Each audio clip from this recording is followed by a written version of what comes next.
আসসালামু আলাইকুম everyone, welcome back to my channel Tamanna's cooking world.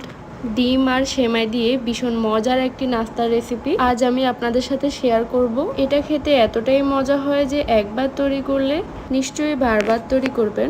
রেসিপিটির জন্য আমি এখানে নিয়ে নিলাম 1 প্যাকেট লাচ্ছা সেমাই, পুরোটাই নিয়ে নিলাম। সাথে দিয়ে দিচ্ছি 2 টেবিল চামচ পরিমাণ গুঁড়া দুধ। এখন আমি অ্যাড করে দিব হাফ কাপ পরিমাণ নারিকেল। আপনারা চাইলে নারিকেলটা হাতের কাছে না থাকলে স্কিপ করতে পারেন। এই পিঠে এতটাই মজা যে নারিকেল ছাড়াও ভালো লাগে। এর সাথে দিয়ে দিচ্ছি হাফ কাপের থেকে একটু কম 1/3 কাপ পরিমাণ চিনি। চিনির পরিমাণটা আমি একটু কমে দিয়েছি, আপনারা চাইলে মিষ্টির পরিমাণটা বাড়িয়ে কমিয়ে নিতে পারেন।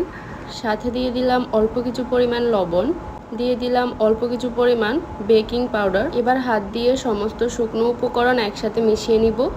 মেশানো হয়ে গেলে এবার আমি দিয়ে দিব একটা ডিম। ডিমটা আমি আগে ফেটিয়ে নিয়েছি। এবার পুরো ডিমটা একেবারে না দিয়ে অল্প অল্প করে দিয়ে আমি সেমাইয়ের সাথে ডিমটা মাখিয়ে নিব। একটা ডোয়ের মতো তৈরি করে নিতে হবে, যেন হাত দিয়ে এটাকে মুঠি করলে খুব ইজিলি মুঠির মতো তৈরি হয়ে যায়।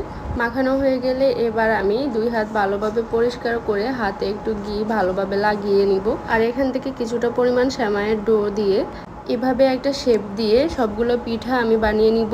এবার আমি চুলায় একটা হাঁড়ি বসিয়ে দিব, দিয়ে দিব পরিমাণ মতো তেল। তেলটা অল্প গরম হওয়ার পর আমি এক এক করে পিঠাগুলো দিয়ে দিব। খুব বেশি তেলটা গরম করে পিঠাগুলো দেওয়া যাবে না, তাহলে কিন্তু পিঠাগুলো পুড়ে যাবে।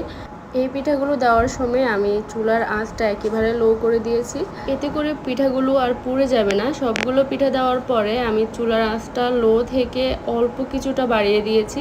বেশ কিছুক্ষণ ভাজার পরে এবার আমি পিঠাগুলো একটু উল্টিয়ে নিব অন্য পাশ ভালোভাবে ভাজার জন্য। এই পিঠাগুলো একবার বানিয়ে কিন্তু 15 থেকে 20 দিন পর্যন্ত সংরক্ষণ করে রাখতে পারেন। যে কোনো একটা এয়ারটাইট বক্সে পিঠাগুলোকে সংরক্ষণ করা যাবে। সংরক্ষণ করার সময় পিঠাগুলোকে ঠান্ডা করে তারপর বক্সে রাখবেন। তো সকাল বিকালের চায়ের নাস্তার সাথে এই পিঠাগুলো বানিয়ে সার্ভ করে নিতে পারেন। এই পিঠা তৈরি করতে সময় কিন্তু খুবই কম লাগে, আর অল্প কিছু উপকরণ দিয়ে এই পিঠাটা কিন্তু খুব সহজে বানিয়ে ফেলতে পারবেন। এই পিঠাগুলো কিন্তু দেখতে যেমন সুন্দর, খেতেও তেমন দারুণ। তো কথা বলতে বলতে আমি এক এক করে সবগুলো পিঠা খুব ভালোভাবে ভেজে নিলাম। পিঠাগুলো কিন্তু এপাশ ওপাশ করে ভালোভাবে ভেজে নিতে হবে। যখন একটা সুন্দর ব্রাউন কালার আসবে তখন আমি পিঠাগুলো তুলে নিব। এই পিঠাগুলো কিন্তু অনেক মচমচা হয়। এই যে আমার পিঠাগুলো ভাজা হয়ে গেছে, এবার আমি পিঠাগুলো তেল থেকে তুলে নিব। আশা করছি আপনাদের কাছে আমার রেসিপিটা ভালো লাগবে। আপনাদের কাছে যদি আমার রেসিপিটা ভালো লেগে থাকে অবশ্যই একটা লাইক দিবেন, কমেন্ট করে জানাবেন কেমন হয়েছে। আর যারা এখনও আমার চ্যানেলটি সাবস্ক্রাইব করেন নাই প্লিজ সাবস্ক্রাইব করে দিবেন। দেখা হবে অন্য কোনো ভিডিওতে। আল্লাহ হাফেজ।